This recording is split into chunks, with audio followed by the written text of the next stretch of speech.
ప్రజలందరూ మత్తు పానీయాలకు దూరంగా ఉండాలని మంచిర్యాల ఎమ్మెల్యే ప్రేమ్సాగర్ రావు కోరారు. మద్యం మహమ్మారి వల్ల ఎన్నో కుటుంబాలు రోడ్డున పడ్డాయని ఆయన ఆవేదన వ్యక్తం చేశారు. మహాత్మాగాంధీ జయంతిని పురస్కరించుకుని మద్యపానం, మాదక ద్రవ్యాలు సేవించబోమని పార్టీ శ్రేణులతో ఎమ్మెల్యే ప్రేమ్సాగర్ రావు ప్రతిజ్ఞ చేయించారు. ప్రతిజ్ఞ ఉల్లంఘించిన వారికి స్థానిక సంస్థల ఎన్నికల్లో టికెట్లతో పాటు ఇతర ఏ పదవులు ఇవ్వబోమన్నారు. మంచిర్యాల నియోజకవర్గ ప్రజల జీవితాల్లో మార్పు తీసుకురావాలని ఈ నిర్ణయం తీసుకున్నానని ఆయన తెలిపారు.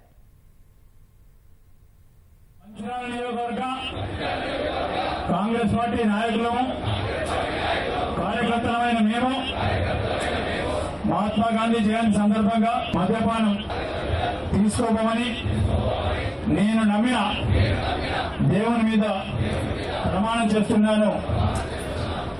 ఈరోజు మహాత్మా గాంధీ జయంతి సందర్భంగా ఈ కార్యక్రమం తీసుకుని కాబట్టి అధికారుల పార్టీ తరఫున మా కాంగ్రెస్ పార్టీ నాయకులం, కార్యకర్తలం ఆ తాగుడు ఇలా ఇదే 9 నెలల 56 మందిని బదిలీ తీసుకుని 56 కుటుంబాలు రోడ్డు మీద పడ్డాయి. ఇక్కడ దండపల్లి మందరం ఆత్మహత్యలు.